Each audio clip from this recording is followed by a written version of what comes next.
Oi, pessoal, tudo bem? Sejam muito bem-vindos e bem-vindas a mais um videocast aqui da K21. Esse conteúdo também sai pelo podcast Love the Problem, que é o podcast da K21 Hour, então, para quem preferir, também pode acompanhar por lá. E hoje eu estou aqui com três convidadas mais do que especiais. Eu quis muito marcar esse episódio, finalmente ele foi possível com o alinhamento do universo, de datas e agendas, mas finalmente esse dia chegou, finalmente conseguimos para falar de um tema que é tão relevante para a sociedade, que é a educação. Então, hoje a gente vai bater esse papo sobre tendências na educação, para onde estamos indo, desafios, dicas. Mas antes de começar, eu vou pedir para as minhas convidadas aqui se apresentarem. Então, vou passar a bola para Paula Viane. Paula, conta para gente quem é a Paula na fila do pão. Ai, meu Deus, olá, gente. Oi, Fer. Oi, Eliane, oi, Débora. Gente, que delícia estar aqui, poder compartilhar um pouquinho desse assunto que é tão importante para a gente e para todo mundo. Eu sou a Paula Viane, sou arte educadora há mais de 20 anos e no caminho, no percurso da vida, fui me apaixonando ainda mais pela educação. Tenho uma paixão especial ali pelos pequenininhos, porque eu acho que é ali que começa tudo, ou se destrói tudo, né? E eu acho que, com o tempo, eu fui entendendo que estava mais se destruindo do que se construindo, no que concerne a habilidades, né? As soft skills.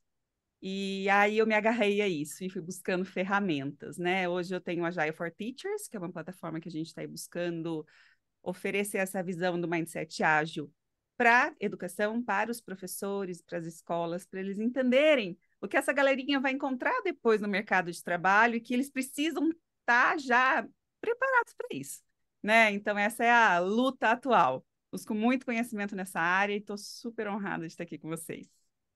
Vamos passar a bola para a Eliane? Pode tocar. Olá, muito obrigada, Paula. Obrigada, Fernanda, pelo convite. Eu me sinto muito honrada de poder falar de um tema que eu gosto muito.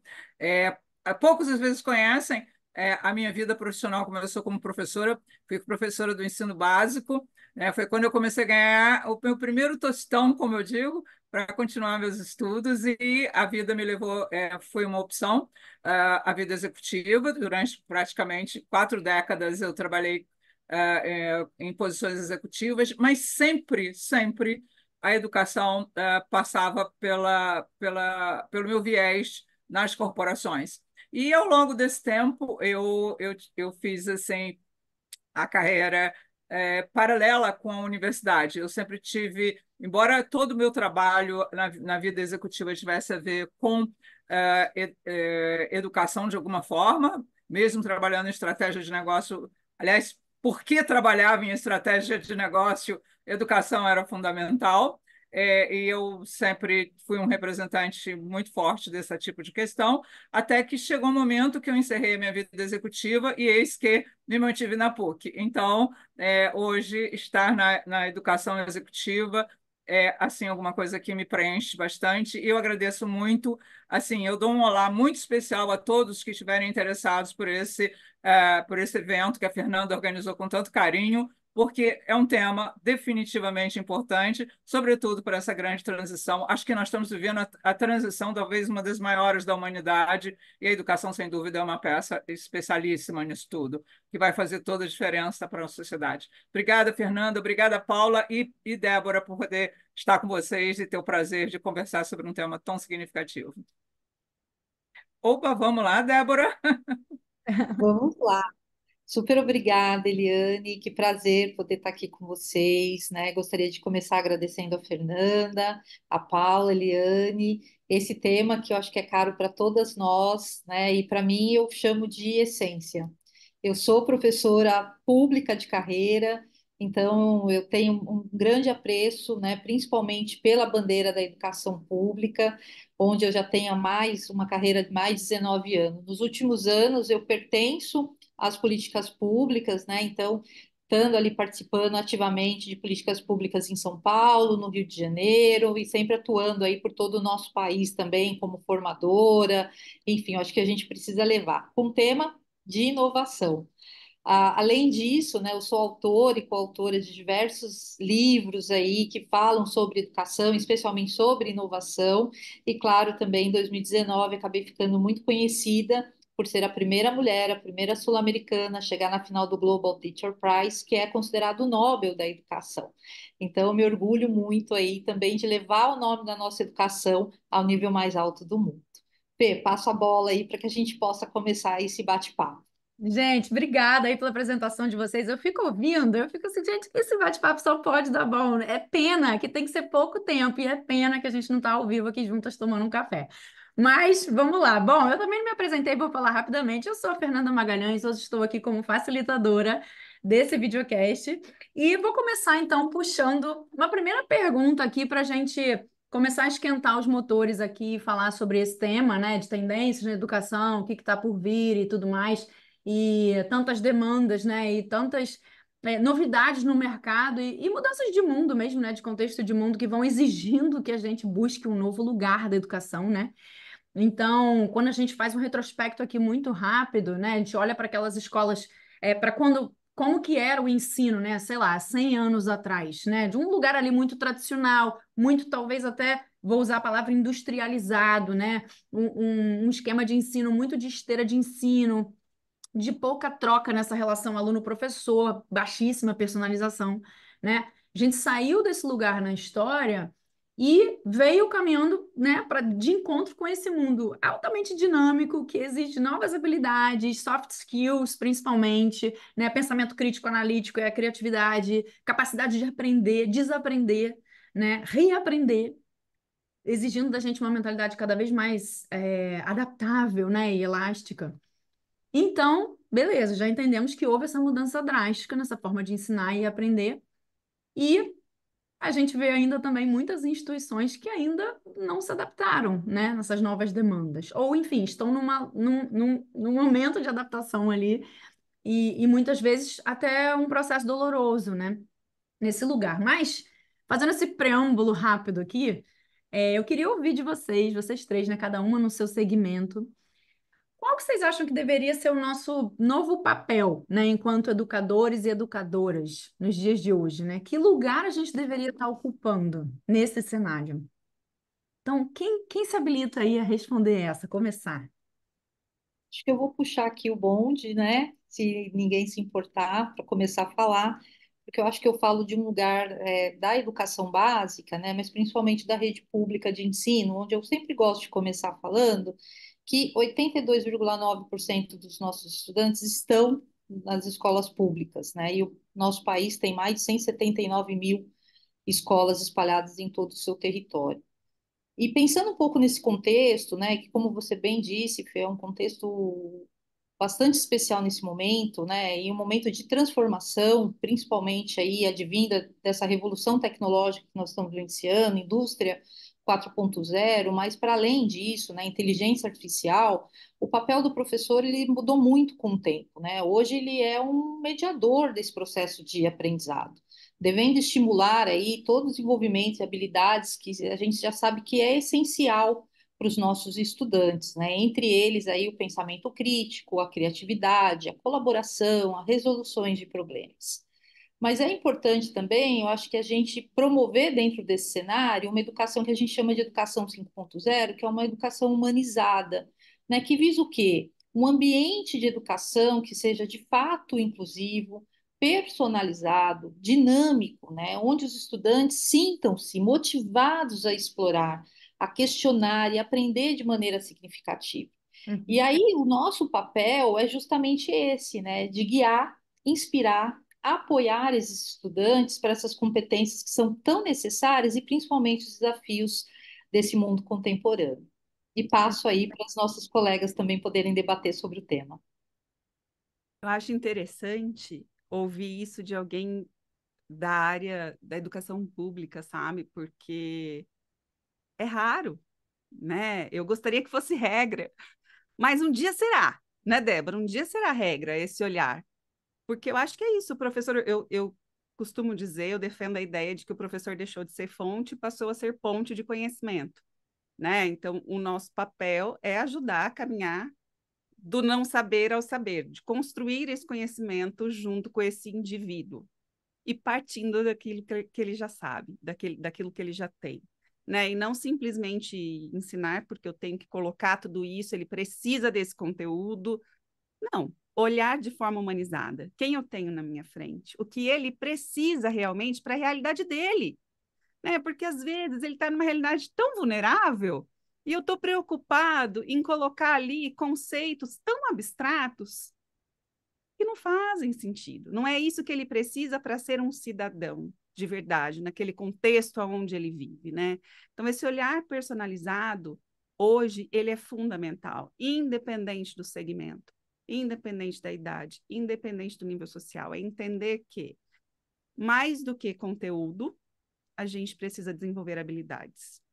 Porque o conteúdo está cada vez mais acessível e mais fácil de dominar, e a gente, os indivíduos que estão vindo cada vez mais vulneráveis, menos resilientes, né? Então, acho que tem se tornado urgente essa mudança no papel de quem está ali facilitando o conhecimento para que eles entendam que o fundamental agora é focar nessa habilidade que ele vai precisar, né? E ajudá-lo a caminhar e não simplesmente falar, ó, é isso aqui que você tem que aprender, passa na prova e acabou, né?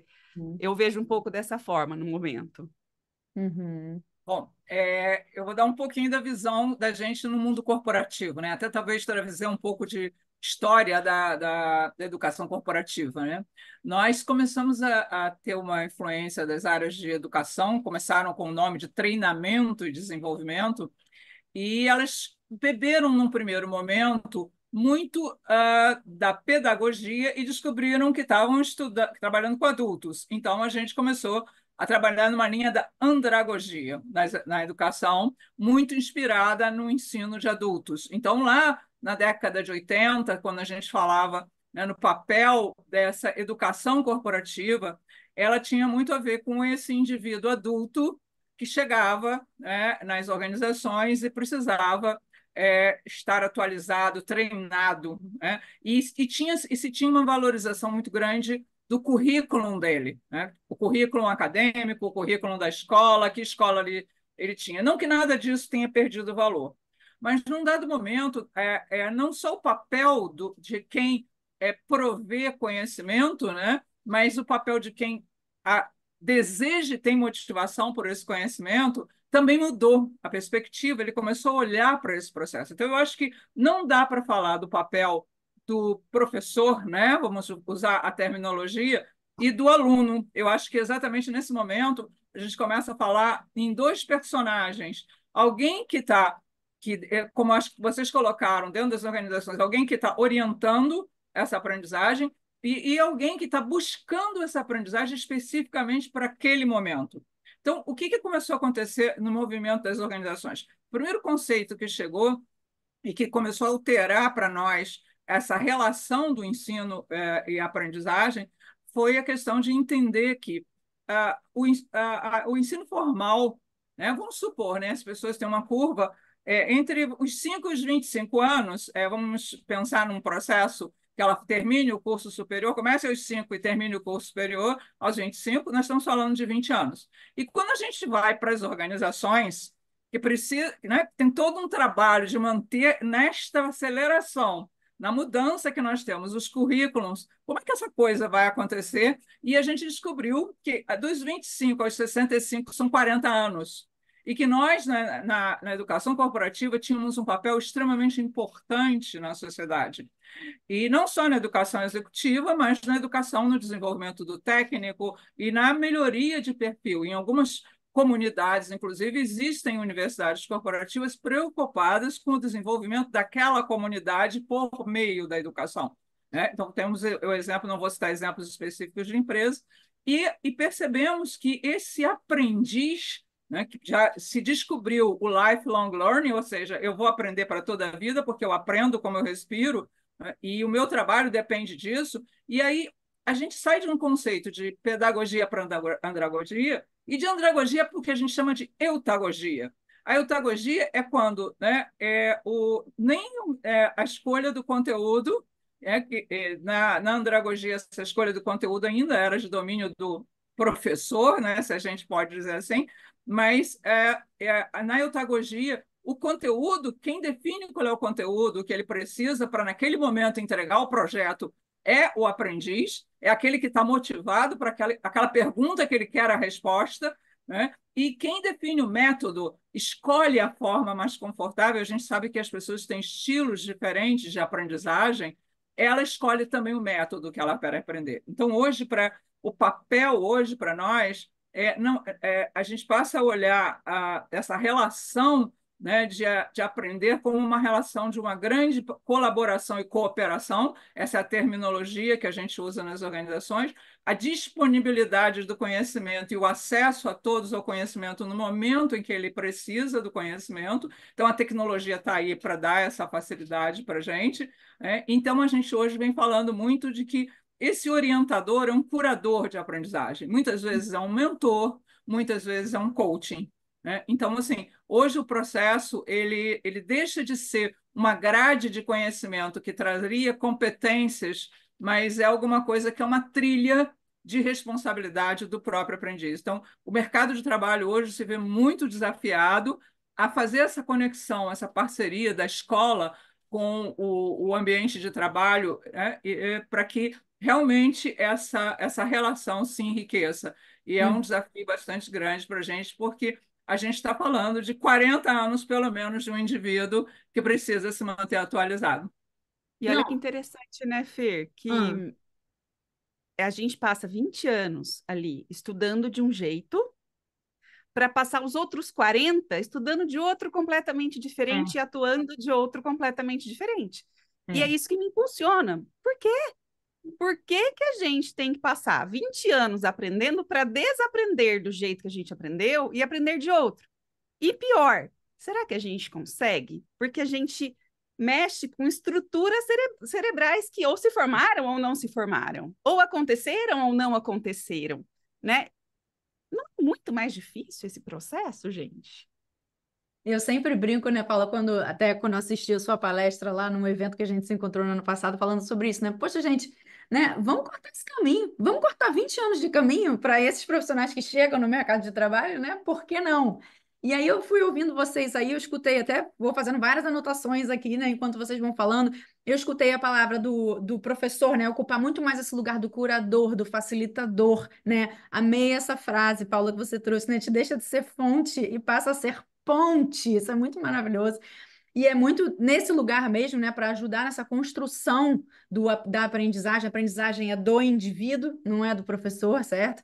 Então, vocês falaram, né, muito de um lugar aqui de menos conteúdo e mais habilidade, habilidade de aprender, de saber aplicar aquele conteúdo também, né, gente? Eu escutei também vocês falando muito sobre o olhar personalizado, humanizado, e escutei a Débora ali falando também sobre essa enxurrada de tecnologias, né? Que vem entrando como tendências fortíssimas cada vez mais, acho que em todas as áreas, mas na educação demais, assim, né? Quando você começa a ler e pesquisar e ver artigos sobre isso, você vê quanto que a educação está sendo invadida, né, por uma grande quantidade de novas tecnologias, sempre no intuito de ajudar nesse lugar da aprendizagem, né?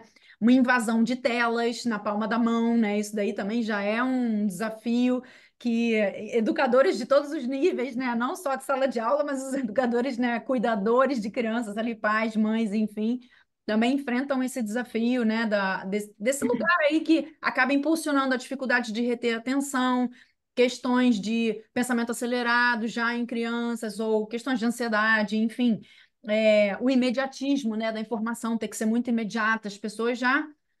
Existe um comportamento hoje que eu não vou nem classificar que é de uma geração ou de outra, tá? Porque eu acho que todo mundo está sendo meio impactado por isso, que é a coisa do imediatismo do consumo rápido, né? Eu não tenho mais saco de ler aquele artigo, se ele for muito longo, né? Você quer consumir um negócio que você. É o plug and play, que eu chamo de plug and play. Você quer pegar o negócio e já usar. Então, eu queria ouvir de vocês, né? Acho que a Débora também, por ter muita experiência dessa questão da tecnologia em sala de aula, né? Da inovação em sala de aula, queria muito saber de vocês o que vocês estão observando desses desafios, sabe? Nesse processo de ensino e aprendizagem, retenção do conhecimento que vocês estão vendo de desafios ou, né, de coisas que a gente em sala de aula está tendo que duramente se adaptar por conta dessa enxurrada de tecnologias, né? E aí acho que no âmbito de cada uma vocês vão ter coisas para trazer, mas eu queria ouvir um pouco desse lugar, assim, né? Dessas tecnologias que mudam muito o nosso comportamento, consequentemente,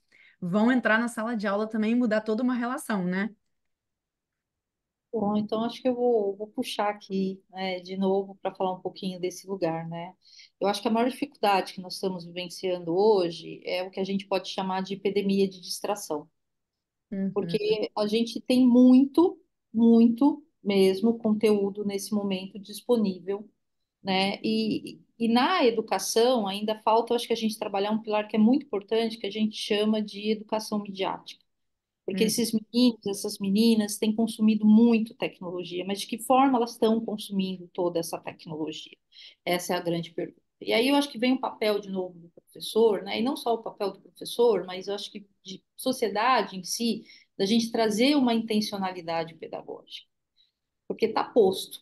Essa distração existe. Eu acho que o maior absurdo que a gente pode relembrar, né? E isso até viralizou no final do ano, foi ver aquele momento de ano novo ali em Paris, né? As pessoas elas não estavam se confraternizando, elas estavam com as telas ali querendo filmar aquele momento.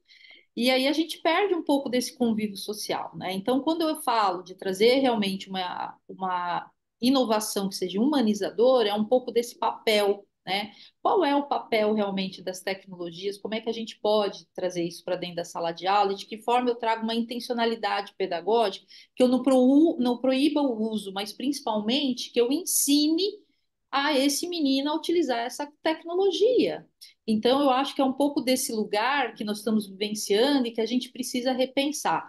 Eu acho também que nós demos avanços importantes, principalmente quando a gente fala de educação básica. Está aí uhum, a BNCC, né, a Base Nacional Comum Curricular, é um documento orientador que determina o norte de aprendizado para todo o nosso país, é um grande passo que coloca a tecnologia nesse papel de objeto, mas também de ferramenta de ensino, mas a gente ainda não conseguiu, e principalmente na educação pública aqui, né, que é muito do lugar onde eu vivo, vivencio, a gente não conseguiu colocar a BNCC na prática.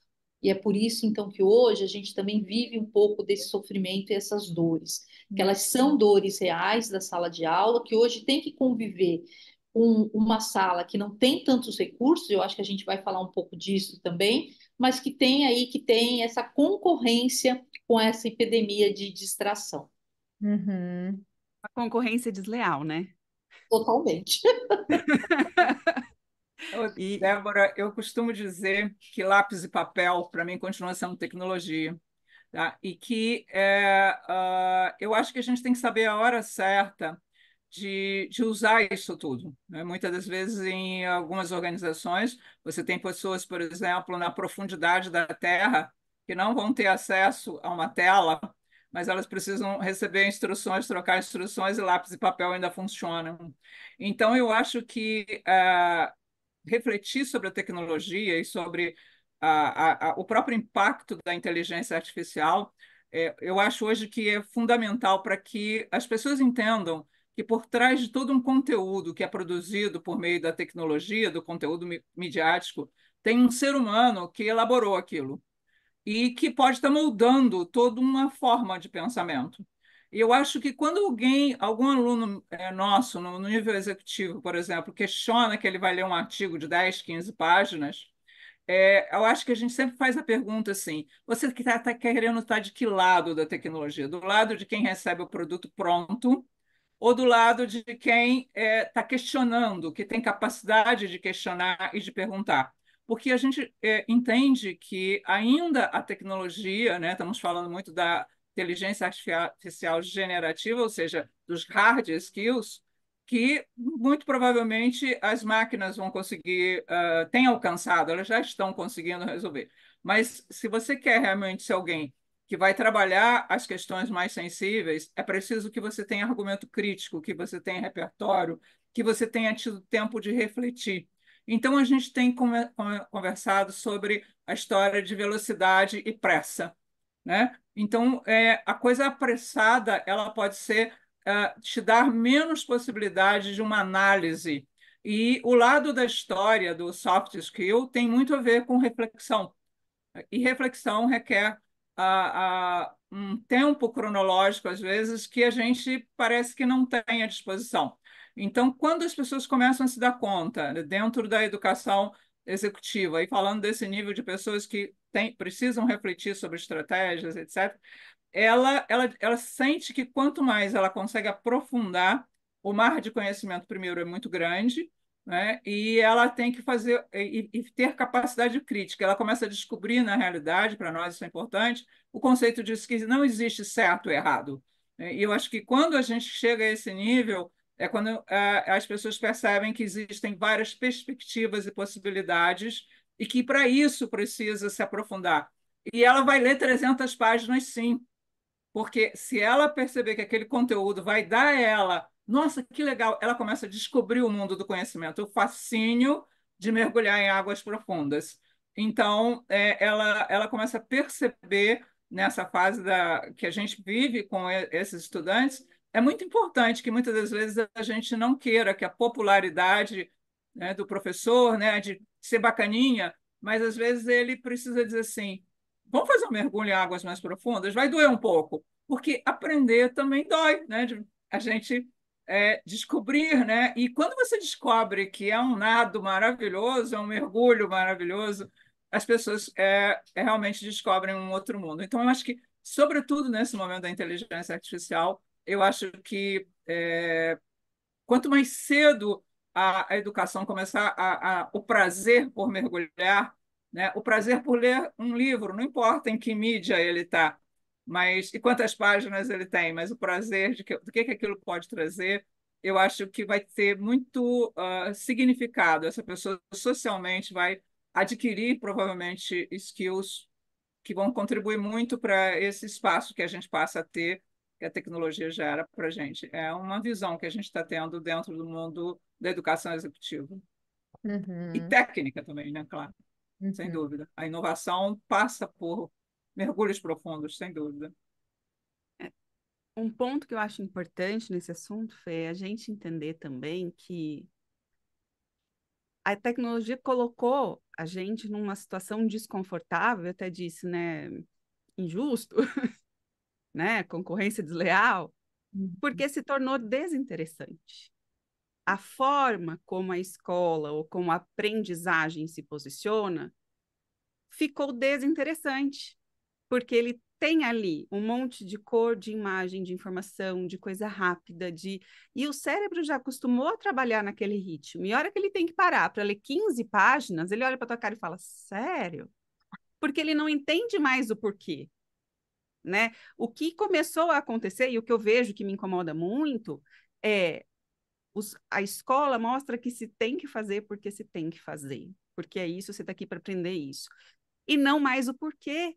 E aí você fica, não vou fazer porque não é legal.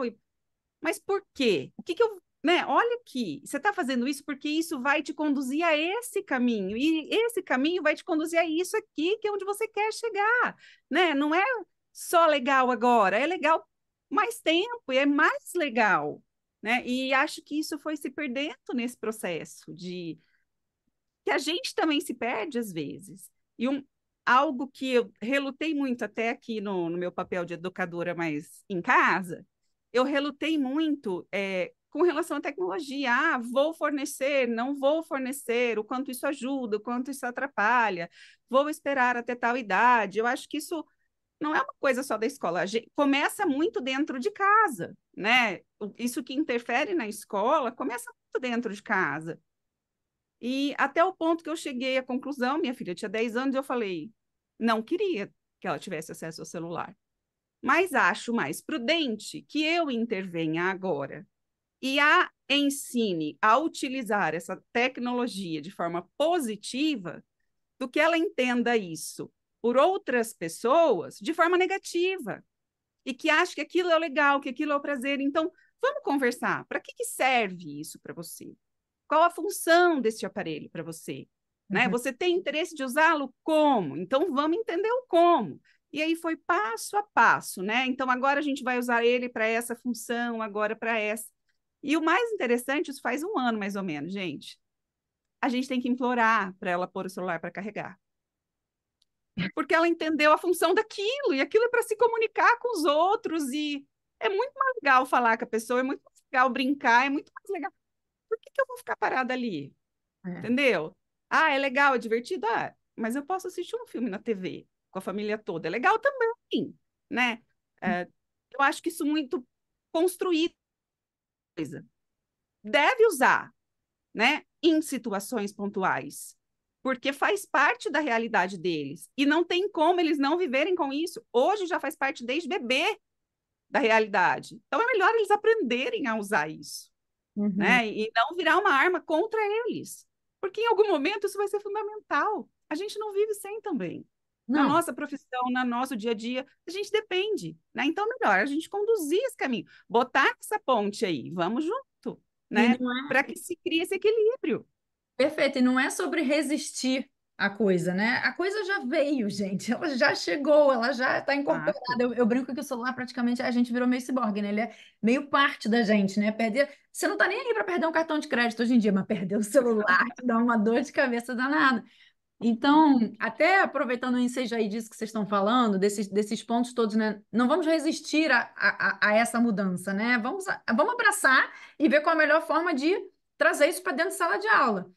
E, e é aquele ponto que a gente estava falando também uma vez, né, Paulina? Nesse encontro, eu falei, pô, mas sabe o que é? É que mudar uma herança de 100 anos, mais de 100 anos de comportamento de sala de aula, e aí Débora também deve saber disso muito bem.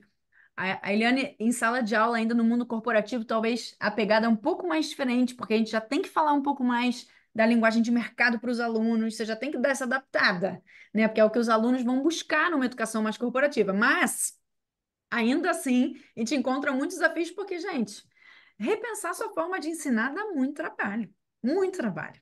É muito mais fácil a gente chegar lá, cospe, vomita aquele conteúdo todo, passa aquilo adiante. Gente, ó, a teoria aqui é essa, o assunto é esse, o que a gente tem que aprender do assunto de matemática aqui é isso, os exercícios para vocês fazerem em casa é assim. Explica a teoria sem conectar no porquê, como a Paula trouxe muito bem, achei isso sensacional. Sem conectar no como aquilo se aplica à sua realidade, né? Então vamos pensar na visão integral da vida do ser humano, né? Tipo, não é só a relação sala de aula, mas é o como aquilo me traz ferramentas para enfrentar outros desafios no meu dia a dia. E a tecnologia, obviamente, no meio disso tudo, tornou várias formas de ensino e aprendizado até mais interessantes, né? Como você trouxe, é mais rápido, é mais interativo, tem um vídeo colorido, tem um game, tem um, né? Tem várias formas ali, são curtos, o conteúdo é fatiado. Então, realmente concorrer com tudo isso haja jogo de cintura, né? Haja adaptação. E aí, pensando nisso tudo, né, pessoal, e também assim, olhando para a educação como algo que, graças a Deus, né, vem se tornando cada vez mais acessível a diversos tipos de público e várias gerações diferentes que vão entrando no mercado, né, e entrando na sala de aula para a gente formar, mas também gerações que já são formadas e que vêm buscando se reciclar e transição de carreira e aprender conteúdos novos. Então, olhando para esse boom todo, assim, né, de novas demandas e novas formas de trazer o conhecimento, queria que vocês trouxessem, assim, alguns comportamentos, assim, que vocês têm observado de demanda, sabe, de alunos. O que vem chegando para vocês, não só de alunos, porque dependendo do nível que a gente estiver falando, o aluno é o usuário, mas não é o cliente, né? Então tem esse ponto também, a gente estava falando isso com a Paula. Muitas vezes o cliente ele é um pai, mãe ou um cuidador daquele aluno que chega, o aluno é o usuário, né? Daquele sistema todo, daquele processo todo. Mas assim, entender de o que vocês estão observando assim desses comportamentos que estão chegando em sala de aula, dado essas novas demandas de mercado e as novas tecnologias, novas formas de aprender, e existe uma exigência de que a gente se atualize muito, né? Traga essa reciclagem. O que vocês estão vendo desses comportamentos assim que estão chegando na sala de aula, desses clientes barra usuários, né? Quais são as demandas? O que eles vêm buscando dessa relação de ensino, o que eles vêm exigindo, de certa maneira, do professor também, que ele traga para ajudar no processo de aprendizagem? O que vocês mais têm observado? Ô, Fê, eu vou começar até por esse último ponto que você falou do professor, né? Eu acho que aí é a primeira demanda. A gente entender, inclusive, no começo da sua fala, você estava falando um pouco sobre isso, entender que a gente vem de uma história e que a gente passa 20 anos estudando de um jeito. Mesmo o professor que vai ser professor, ele passou por esse ciclo e ele aprendeu desse jeito. E a nossa tendência é replicar aquilo que a gente aprendeu, aquilo da forma como a gente aprendeu. Claro, de forma evoluída, sim, a gente melhora, a gente evolui, mas está intrínseco na gente, porque foi uma experiência, a gente vivenciou aquilo por 20 anos. Ok, chegou a minha vez de ensinar. Qual a minha primeira referência? A que eu vivi, né? E vai chegar um ponto que vai ser necessária uma ruptura. Olha, o que a gente viveu não atende mais essa necessidade. E vai ter que acontecer essa mudança. Mas a gente está falando de algo que é muito sólido e que insiste a não mudar ali, né? O Peter Senge, que é o escritor da uma coleção de livros aí que chama Quinta Disciplina, muito aplicado nas empresas, que tem um livro voltado para a educação, que é o Schools That Learn.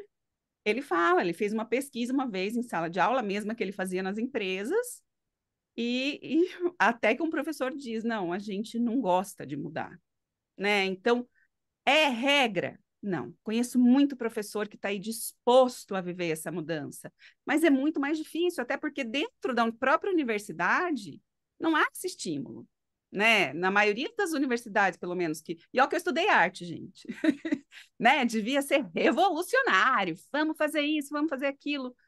E não, tipo, vai lá para a sala de aula, ensina isso, faz aquilo, ó, essas metodologias funcionam, são legais, mas você não vê esse olhar, vamos revolucionar? Vamos fazer diferente? Porque a gente está vendo lá e não aquilo que já passou, né? Então, é uma chave que vai ter que virar e que vai ter que acontecer aos poucos. E uma vez a gente conversou, né, Fer, sobre como que esse ciclo pode começar a mudar. Porque, poxa, eu estou fazendo o meu trabalho, tá tudo bem. O professor não é um vilão, gente. Não é. O professor está fazendo aquilo que lhe compete, né? Com a ferramenta que ele tem, com a estrutura que ele tem, que na maioria das vezes é precaríssima. Assim. Não tem o mínimo. Vai falar de tecnologia num lugar que não tem uma televisão para mostrar um vídeo na escola, entendeu? A gente está falando aqui de muitas realidades e todas têm que ser levadas em consideração, né? E e ele faz aquilo que ele pode. A forma é como que vai chegar até ele essa necessidade? Ele entender que, olha, daqui para frente, ou eu começo a agir de forma diferente, ou esse meu trabalho está em risco, né? E aí que surgem as demandas, né, Fer? Eu fiz algumas pesquisas de mercado e muitos pais, com as perguntas das pesquisas sobre o desenvolvimento de soft skills, se deram conta de que, poxa, eu nunca tinha pensado na importância que é desenvolver isso para o meu filho.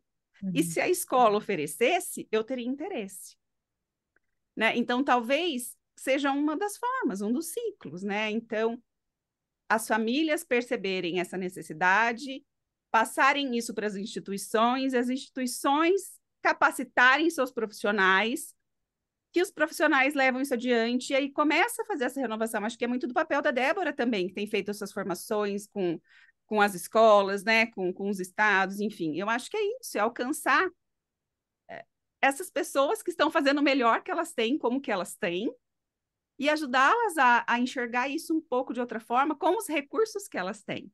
Assim como o professor tem que partir daquilo que o aluno tem, né? A gente, enquanto quem está ali ajudando a enxergar de outra forma, é, poxa, professor, o que que você tem aqui nessa tua realidade? Vamos usar isso para fazer diferente? Vamos tentar de outro jeito que não vai ser mais difícil para você? Porque também passar para ele a sensação de que ele vai trabalhar um monte mais, fazer mais um monte de coisa, para ganhar a mesma coisa, para sofrer o mesmo jeito. Ah, né? A gente está falando de vida, gente, igual todo mundo, professor é gente, né? E gente que sofre, que trabalha pesado. Então, eu acho que esse é um principal ponto de mudança para que haja essa consequência para o aluno, para a sociedade. É a gente entender em que realidade que estão essas pessoas, esses profissionais. E como a gente pode fazê-los viver isso de forma mais leve e que seja frutuoso para todo mundo. Né? Eu acho que esse é um lugar interessante da gente refletir. Boa.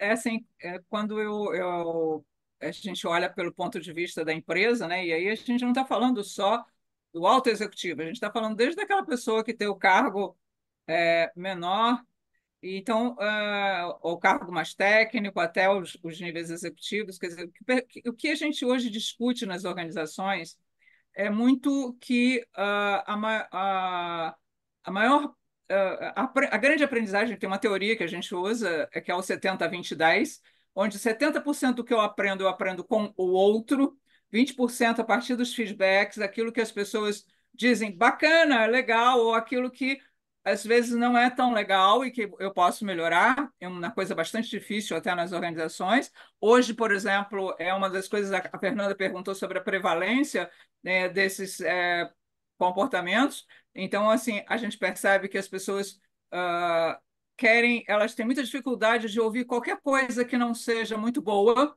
né, que você tenha que dizer alguma coisa. Hoje você, por exemplo, no nível da educação corporativa, por exemplo, você tem que atribuir um grau, por exemplo, né? 90, alguém pode se sentir assim, o fim do mundo tirar 90. Quando eu tirava 90 na escola, eu pedia à minha mãe um presente, entendeu?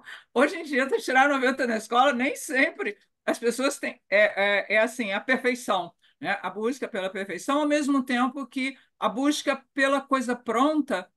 Não que eu tenha, mas é porque eu quero ter certeza que aquela coisa pronta funciona. Eu não quero errar.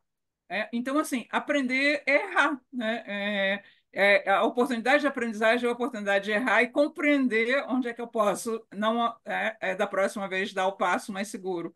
Então, assim, a prevalência que eu tenho visto é assim, as pessoas gostam, elas querem falar durante as aulas, né, durante a oportunidade do encontro. Eu não gosto de falar de aula, mas a oportunidade do encontro, quer mediar pela mídia tecnológica ou quer pela mídia presencial, né? Mas elas querem falar muito, escutam pouco, e se preparam um pouco para dar um pouco de si para o outro. Então, muitas das vezes, elas todas falam as mesmas coisas, então elas já não se ouvem, né? E elas já não se escutam. Então, eu acho que essa coisa da teoria do 70-20-10, onde eu aprendo, e dentro das organizações, inovação vem de colaboração e cooperação. Colaboração e cooperação requer ouvir, né? O outro com atenção e contribuir com profundidade, né? Replicar, e replicar às vezes é sinônimo de antagonizar, né? Então, isso às vezes o professor, como esse mediador, como esse curador, ele ainda se surpreende. Nós ainda não, eu acho que se alguém já tiver a verdade absoluta e o caminho, por favor, me conta. Eu não sei. Eu só sei que eu vivo momentos, às vezes, angustiantes, né? Eu vim de um modelo mais pré-formatado, desse modelo pedagógico, né? Nota boa, tira o primeiro aluno da escola, tia falou, aí eu repito igualzinho, decorei tudo, aí eu escrevo aquilo na prova, tirou 10, para um mundo bastante desconstruído para reconstruir de uma forma diferente. Então, assim, qual é o meio de caminho, ou se existe, acho que provavelmente um terceiro caminho. Eu tenho dito que a inteligência, todo esse processo que nós estamos vivendo, que eu atribuo a maior transição que a humanidade já viveu é esse momento, eu estou tendo o privilégio de viver esse momento. Eu gosto muito de cinema, né? Eu sou cinéfila e eu tive refletindo sobre a questão da energia nuclear, o Oppenheimer, né? Que é um filme candidato ao Oscar, e eu fiquei olhando para aquela sociedade que olhava para a física quântica, né? Para a energia atômica de um jeito contemplativo e pouco atuante. E eu acho que nós precisamos de indivíduos nesse momento atuantes e críticos, porque a energia da inteligência e do conhecimento é a maior energia da humanidade. E eu acho que é, se posicionar diante dessa grande energia que está aí é muito mais do que depois ver a bomba explodir e ter dito assim: caramba, vamos arranjar culpados ou vamos arranjar heróis. Então, não se trata mais de buscar heróis e culpados, se trata de criar uma sociedade melhor. E eu acho que essa energia que está aí é poderosíssima.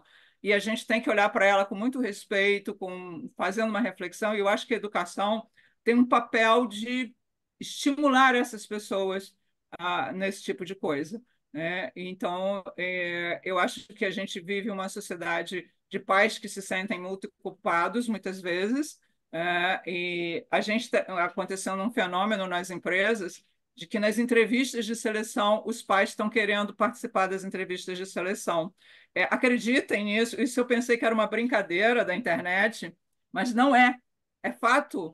Eu descobri num grupo de discussão de empresas que realmente, de fato, às vezes os pais querem ir para a entrevista e contribuir. Eu juro que eu fiquei pasma, Tô porque o filho chocada. precisa ser protegido. Quando você está falando do menor aprendiz, a gente entende que está falando do adolescente. Então, eu acho que, não sei como é que vocês percebem dentro da educação básica e fundamental, mas a participação das famílias está muito pequena na educação, no processo educacional. E eu acho que a gente precisa trazer mais essa questão dessa reflexão. E o conceito de família nessa história toda, que eu não estou falando daquela família tradicional, papai, mamãe, mas um conceito de pessoas que convivem, né? E que ajudam umas às outras. Então, eu acho que a gente tem uma série de soft skills que começam nas próprias casas. Então, quando a gente está falando desses ecossistemas humanos, que é hoje a grande questão para a gente, a educação passa por esse impacto dos ecossistemas. Eu acho que a gente tem que estar olhando para isso com muito respeito, porque é uma grande transição. Nós não temos a resposta pronta. E as pessoas elas estão se isolando dentro do ambiente doméstico. Pais e filhos se falam dentro de casa por WhatsApp. Então, assim, ok, mas o quanto as oportunidades de troca, né, de colaboração e cooperação estão acontecendo em todos os sentidos. Então, eu acho que tem vários chamamentos, acho que são muitos. Acho que esse videocast não acaba nunca, mas eu acho que a gente devia dizer assim, vamos olhar mais para isso. Eu, sinceramente, olho com encantamento, ao mesmo tempo sentindo que ainda falta muito para entender o que é isso. E que a educação ela sempre foi transformadora de uma sociedade. Uma vez mais, ela vai ter um papel importante. E as pessoas não fiquem só contemplando, achando que a inteligência artificial Vai é aquela resolver. que vai gerar o robozinho bonitinho que vai limpar a casa, né? O mundo dos Jetsons, ok, mas tem mais coisa por trás disso para a gente pensar em termos de um cidadão crítico e maduro, né? Então, acho que eu juro a vocês que eu não sei a resposta. É angustiante para mim, mas é emocionante, por outro lado. Eu fico muito agradecida ao mundo, ao universo, por estar tendo essa oportunidade. Não, eu preciso fazer um parênteses. Eu necessito dizer que eu estou chocada, É, porque é um dos meus argumentos, às vezes, para as mães, assim, que não querem deixar que a escola faça nada, porque daí você falou, o papel da família é muito pequeno hoje. Não, o papel da família, infelizmente, em muitos casos, atrapalha. O pouco que faz mais atrapalha do que ajuda. É impressionante, né? O negócio chega a ficar chocante. E aí eu falo, nah, mas você quer poupar agora? E o dia que tiver numa entrevista de emprego, você vai estar lá junto? Pronto. Não posso mais falar isso, porque tô vai. querendo. Como assim?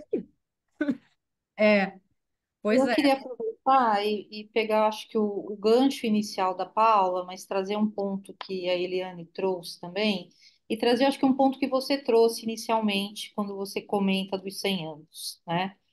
É muito difícil para um professor que teve a formação que ele teve, uma formação totalmente tradicional, sendo alfabetizado com a Eva viu a uva, também transpor uma nova realidade, sabe, para os estudantes. E claro, esses meninos são de uma nova geração, né? Uma geração mais dinâmica.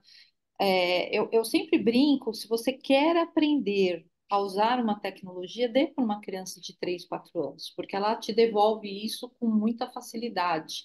Parece que os dedinhos dessas crianças já nasceram ali teclando alguma coisa, mesmo assim que de uma forma muito intuitiva. Então, a gente tem angústias diferenciadas, né? E um pouco do que a gente está debatendo aqui é uma passagem de uma educação que foi passiva por muito tempo para uma educação ativa, onde o professor ele está aprendendo, então ele tem um papel ainda de estar aprendente. Eu não estou totalmente seguro, eu preciso ali transmitir um currículo porque eu ainda tenho que ter a sala sob o controle, estudantes, né, vivenciando por um outro viés, não é assim que eu aprendo, não é mais tendo uma lousa cheia de lição ou fazendo cópia daquilo, porque o nosso ser ali, a gente busca uma educação totalmente integral, e quando eu falo integral, não é só uma escola de tempo integral, mas é uma educação pautadas em valores integrais, e a gente ainda tem uma luta muito constante de que forma nós vamos trazer esses pais para esse processo de aprendizagem. Né? Então, os pais, e aí a gente tem níveis sociais e econômicos diferenciados, tá? Por quê? Porque o pai que vai ajudar e participar do currículo, né, da entrevista do filho, não é aquele pai que tem o filho dele lá na educação pública. Porque muitas das vezes ele não tem nem acesso a estar indo na escola para ver como aquela criança está. E quando eu falo pais, né, vamos considerar aqui familiares. Eu mesmo fui professora há anos da comunidade da Alba, a favela da Alba, onde muitos dos pais estavam em sistemas prisionais. Então, com quem que eu poderia contar? Eu posso contar com os familiares dessas crianças, que muitas vezes não têm esse tempo hábil de estar realmente na escola, acompanhando como deveria. E eu não estou aqui querendo falar que isso está certo ou está errado.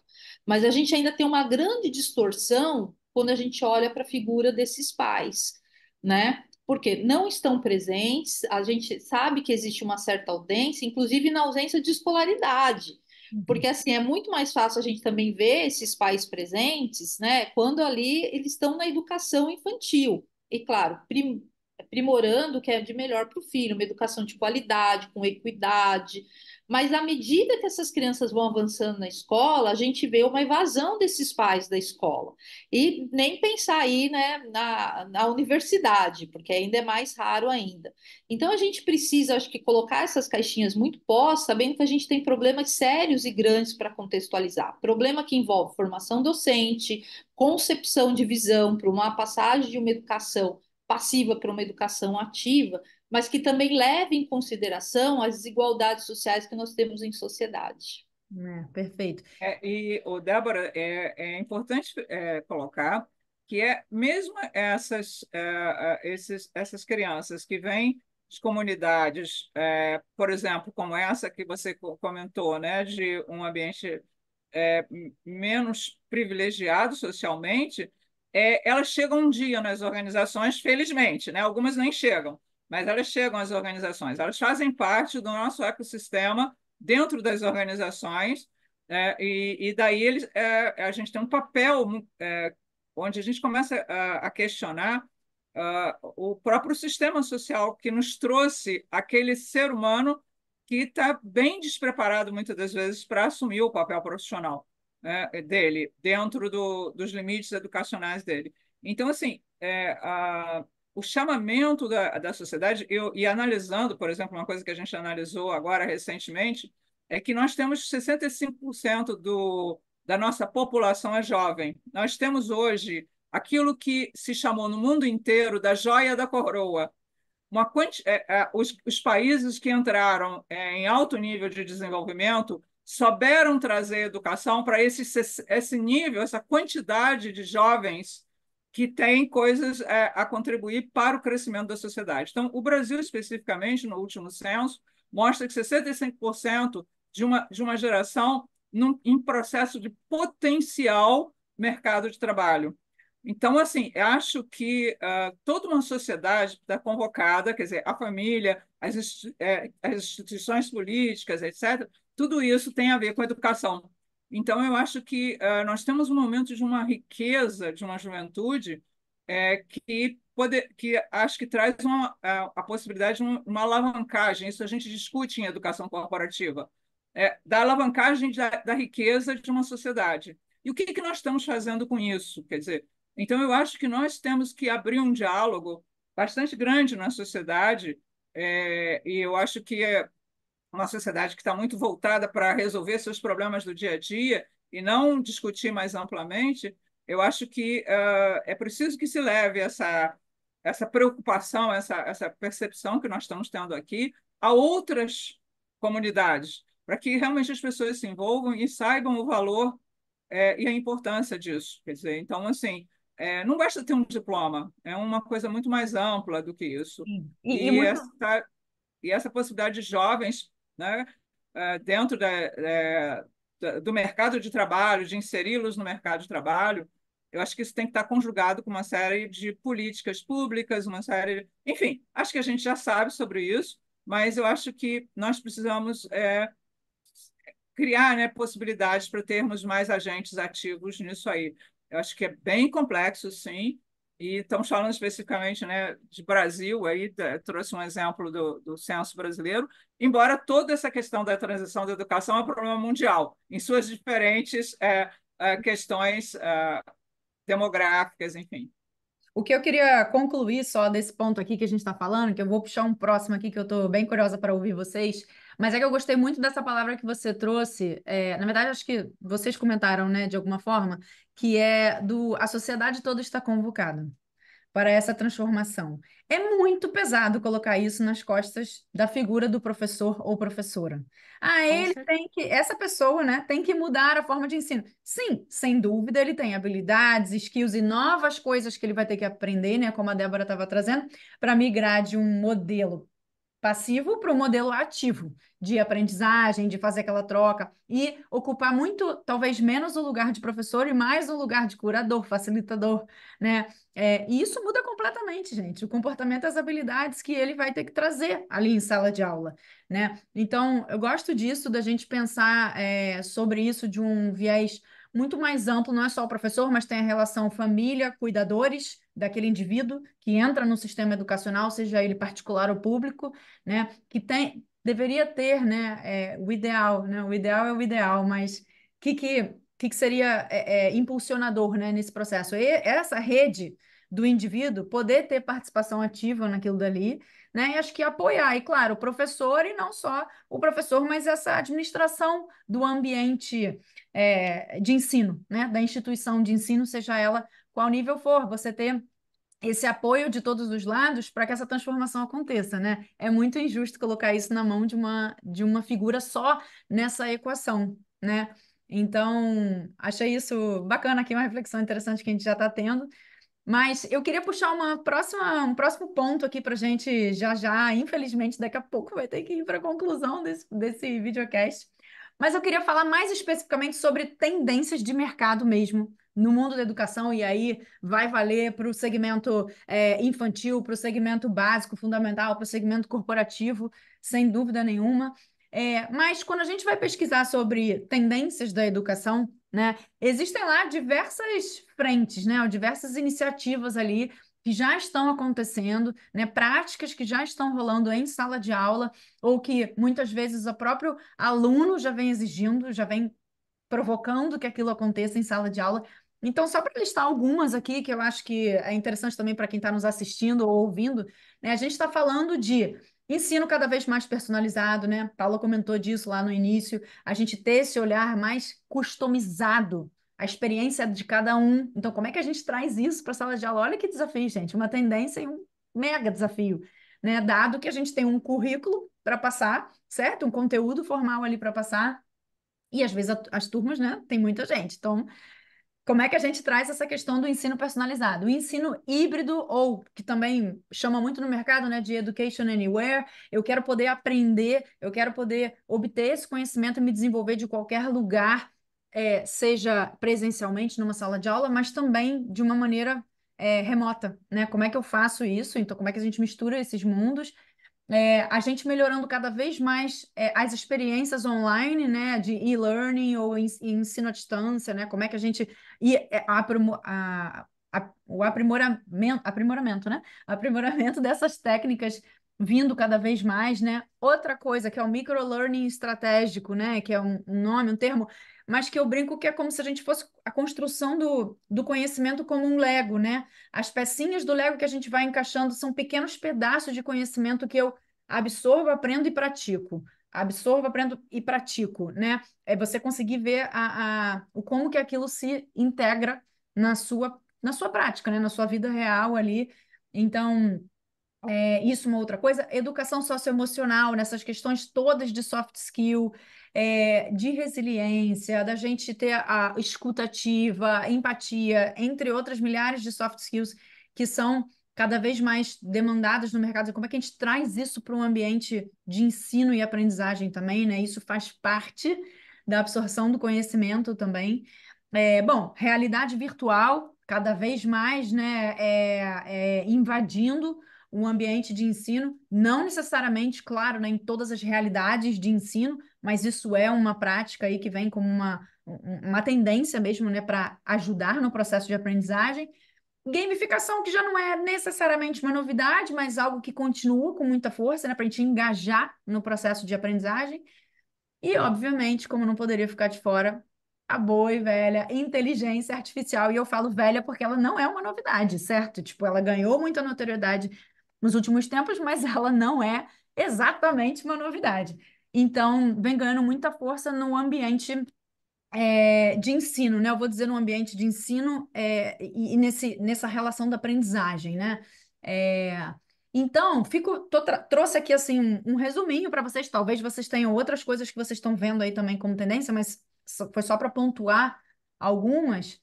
E, e eu queria saber de vocês assim, se vocês têm exemplos ou histórias para contar dessas práticas chegando já na sala de aula, de como vocês, de repente, eventualmente foram experiências de vocês mesmos, ou experiências de colegas ou de alguém que vocês tenham visto, de como que isso está, essa enxurrada de coisas está chegando na sala de aula, na relação, né, professor ou facilitador, aluno, aprendiz, né?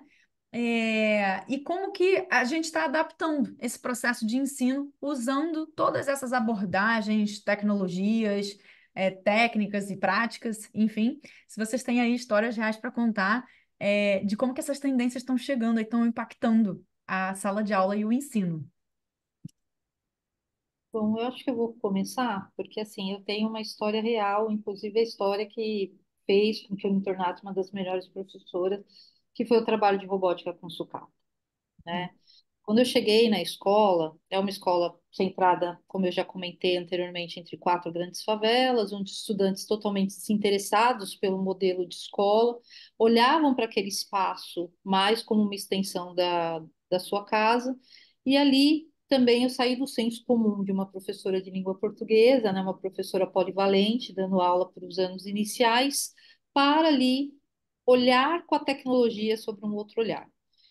E aí eu lembro de ter conversado com a minha diretora, ela falou, Débora, mas por que você quer trabalhar tecnologia? Porque aí eu olhei para ela e falei, porque eu acho que eu acredito que tem um grande potencial de transformar a vida desses meninos e meninas.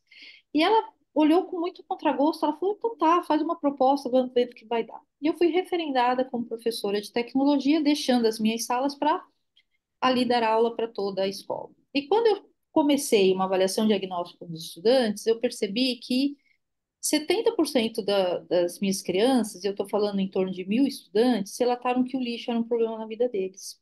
Um lixo que impediu essas crianças de ir para a escola, né? Traz doenças como dengue, leptospirose. E diante desse cenário, para mim fosse como se eu ganhasse um banho de água fria. Eu falei, poxa, não é tanta vontade de ensinar programação, robótica, de trazer esse olhar diferenciado, trabalhar a realidade aumentada, de trazer uma educação que fizesse sentido para esses meninos. E ali, ao mesmo tempo, eu falei, bom, só tenho dois caminhos. Ou eu vou me lamentar por aquilo que eu não tenho, ou eu vou abraçar esse lixo como objeto de conhecimento. E o trabalho de robótica com sucata, então, nasce um pouco dessa perspectiva de olhar para a questão social desses estudantes, trabalhar com a questão do lixo, potencializado um trabalho a partir de robótica com sucata, onde eles vão exercitar colaboração, empatia, resoluções de problemas, mas também esse trabalho socioemocional. E no começo, claro que não foi fácil, foi um trabalho de muita persistência, de trazer um novo olhar, de convencer os meus colegas professores que a gente tinha uma outra forma, que a gente não estava abandonando o currículo, mas a gente estava potencializando no novo aprendizado. E esse trabalho, depois de 3 anos e meio, teve resultados incríveis, né? Não foi do dia para a noite, mas foi um trabalho cultural também, de mostrar que aquelas crianças poderiam ser protagonistas da sua história, que não era aquele lugar de extrema pobreza que podiam definir a vida deles, que a gente podia almejar coisas maiores. E a gente reduziu, então, a quantidade de lixo, nós saímos de um IDEB, né, que é o Índice de Educação Básica Brasileira, de uma média de 3,5 para 4,2, que era a média do país. Nós, inclusive, mexemos ali, combatemos o trabalho infantil, porque era muito presente dentro dessa comunidade. Mas eu sempre falo que o principal resultado desse trabalho foi entender que esses estudantes podiam sonhar. E quando eu falo isso, eu falo de habilidades socioemocionais. E aí eu trago um ponto, o que que essas tendências, né, elas podem modificar a sala de aula do professor, e é por isso que eu quis, assim, brevemente trazer um pouco do contexto da minha história. Porque esses estudantes, eles não percebiam o potencial da escola. E ao participar ativamente, construir os seus próprios protótipos, retirados do lixo, de fazer uma mobilização na comunidade para que realmente os índices de enchente, enfim, outros assuntos diminuíssem, esses alunos se descobriram fazedores, criadores. E eles tiveram mais vontade de estudar, de aprender. E eu me lembro da primeira frase que eles me disseram, que foi o seguinte: professora, robótica não é para estudantes de escola pública. E isso, uma frase forte, me impactou muito. Como assim? Essas crianças em plena idade não acham que eles podem aprender a ser capazes de alguma coisa. E de repente eles começam a construir coisas incríveis com aquele lixo e pensar soluções para a comunidade deles, que vão desde um temporizador de energia até um semáforo inteligente ou criar uma inteligência artificial para movimentar uma cadeira de roda de um aluno da escola. Então, veja, né, eles se colocaram no outro papel, mas o fundamental foi trabalhar a habilidade socioemocional, entender que precisamos ter altas expectativas para todos os estudantes e complemento aqui para todos nós, professores. Então, quando a gente olha para essas tendências, é claro, a gente tem o lado regulador. Quando eu trabalho em inteligência artificial, não dá para falar só de inteligência artificial. Tem um lado regulatório da inteligência artificial que precisa ser levado para a sala de aula. Mas precisamos começar a diminuir desigualdades para justamente que a gente possa criar condições, seja no particular, no público, né, em outras esferas, na esfera acadêmica, mas que a gente possa criar condições de começar a reduzir desigualdades e dar oportunidade de acesso. Gente, emociona, não emociona? Eu tô aqui, eu tenho que falar Ai, alguma coisa gente. agora, alguém fala. Eu tô, meu Deus. Não, é isso. Eu acho que essa tem que ser a maior tendência, a gente mergulhar com verdade no que a gente faz, porque o papel do professor tem poder de transformar a vida e, consequentemente, transformar a sociedade. E aí que eu vejo, Fer, que acho que fazendo até uma analogia, a minha área, a arte, eu vejo meio que como um ateliê, sabe? Eu acho que a tendência é romper os muros da escola, de fato, ir para a comunidade, ver aquilo que você tem na tua mão, que material que eu tenho aqui nesse lugar, que obra eu posso construir com esse material que eu tenho. E aí, essas tendências, inteligência artificial, gamificação, são as ferramentas que eu tenho ali na minha parede. E qual eu vou usar para essa realidade que eu tenho aqui? Então, acho que a maior tendência tem que ser essa, romper muros. A escola, ela está ali para preparar para a vida, preparar para essa sociedade. Por que que eu não vou partir dela? Se é o lixo que está incomodando, tudo ali pode ser trabalhado com esse lixo, interdisciplinaridade. Uhum. Ninguém é Frankenstein para estudar uma coisa, a outra, ou depois juntar tudo, vai ficar desconjuntado, né? É uma coisa só. E quando você busca o lixo e vai trabalhar, olha, trabalha doenças ali nas ciências, trabalha, meu, você trabalha tudo. Você trabalha todas as disciplinas, vamos categorizar o tipo de lixo que a gente achou, vamos quantificar. Poxa, você trabalha todas as disciplinas através da tua realidade. Você não precisa trazer algo abstrato, né? E eu acho que é isso que falta, tornar a realidade concreta. E acho que essa é a tendência. Acho que cada vez mais existem pessoas como nós que entendem e que sentem essa comunidade e que buscam.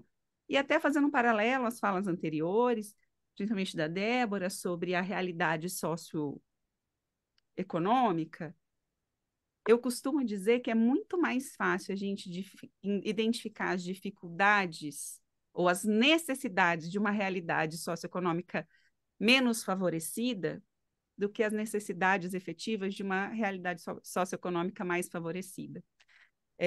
Quando você está numa escola de poder aquisitivo alto, é tudo muito velado.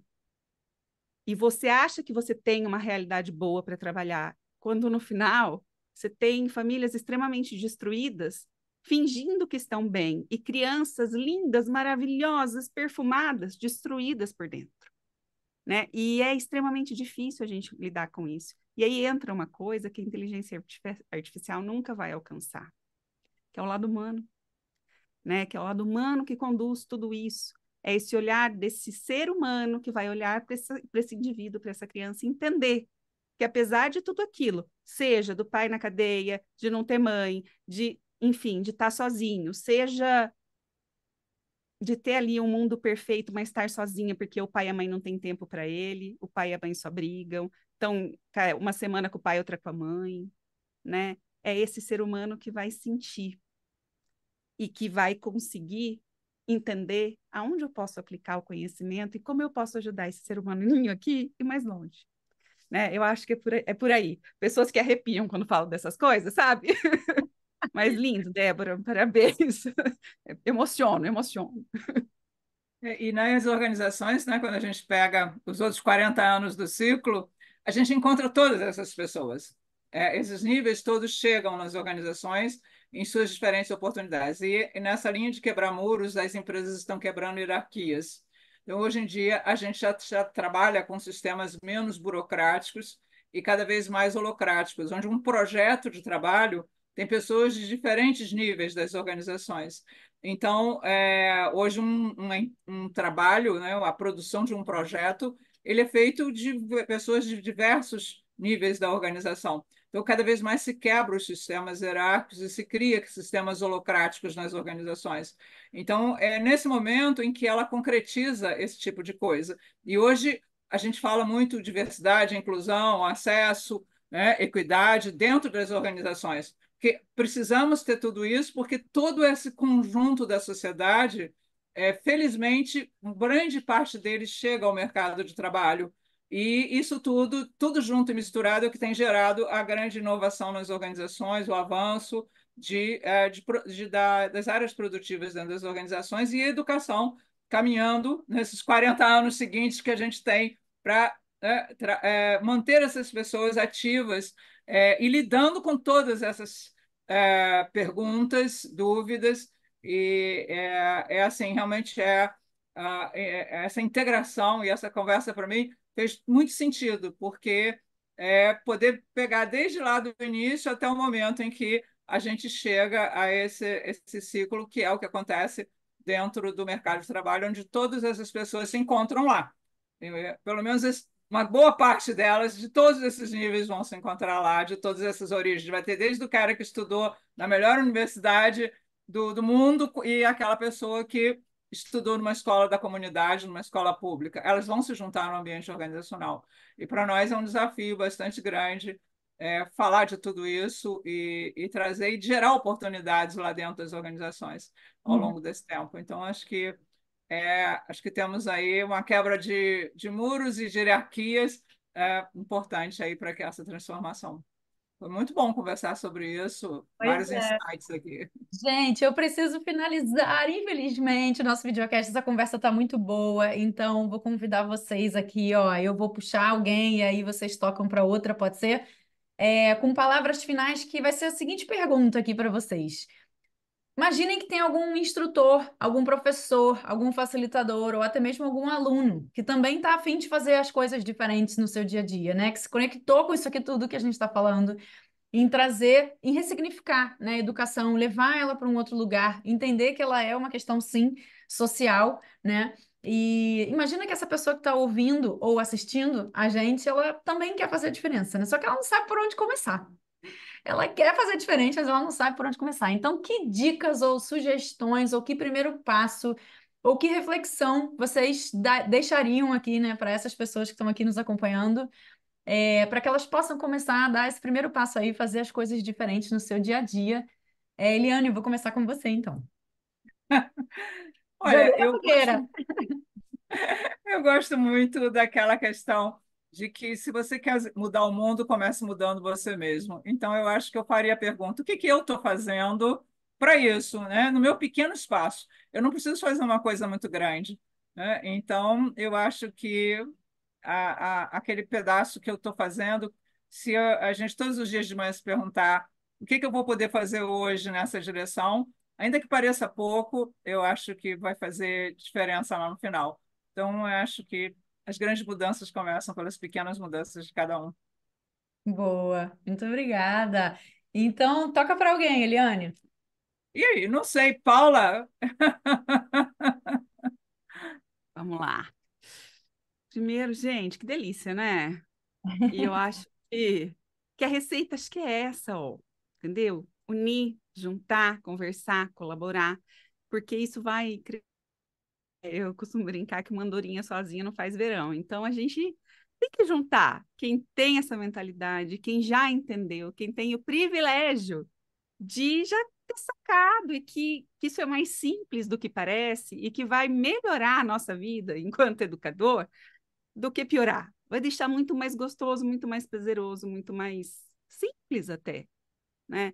E, e eu acho que é conexão, é a palavra, é conectar e espalhar a ideia. Espalhar, falar, né? Enfim, acho que estar à disposição, estou à disposição, né? Se alguém quiser entrar em contato, chama no LinkedIn, chama nas redes sociais, gente. Vamos trocar uma ideia sobre isso aqui, né? Vem aqui conversar com os meus professores, vamos fazer isso juntos, né? É, é isso, partir da nossa realidade. O que que eu posso fazer na minha realidade? Né? E hoje o que eu posso fazer é estar aberta para compartilhar o conhecimento que eu tenho, a bênção que eu tenho de ter conseguido enxergar isso com um novo olhar e poder ter experimentado situações que foram favoráveis e que deram certo, né? E foram, trouxeram sucesso e ampliar isso, né? Eu acho que é por aí. Maravilhoso. Débora, para a gente fechar. Bom, eu queria fechar, eu acho que trazendo uma frase, como educadora, né? Não podia deixar eu acho que trazer algo nesse sentido, mas do Rubem Alves, que ele fala o seguinte, né? Ensinar não é transferir conhecimento, mas criar as possibilidades para a sua própria produção ou a sua construção. E eu acho que essa frase hoje, ela faz todo sentido para a conversa que nós tivemos aqui. E que a gente possa sair daqui, eu acho que inspirado a cultivar um ambiente educacional que seja criativo, colaborativo e principalmente transformador. Que possamos refletir sobre esse aprendizado como uma jornada de descobertas e de construções coletivas. Que lindo. Gente, queria agradecer muito. Eu termino esse videocast verdadeiramente impactada e emocionada. Foi um prazer enorme estar aqui com vocês, uma oportunidade de ouvir três mulheres incríveis que estão realmente fazendo a diferença, cada uma no seu segmento e que tem tanto a agregar, ainda mais falando desse assunto que é tão inspirador para mim, pelo menos. Então, agradeço muito a oportunidade de estar aqui com vocês, o tempo de vocês e dá um tchauzinho aqui que a gente se vê no próximo videocast ou podcast Love the Problem da K21 Now. Até mais. tchau, obrigada.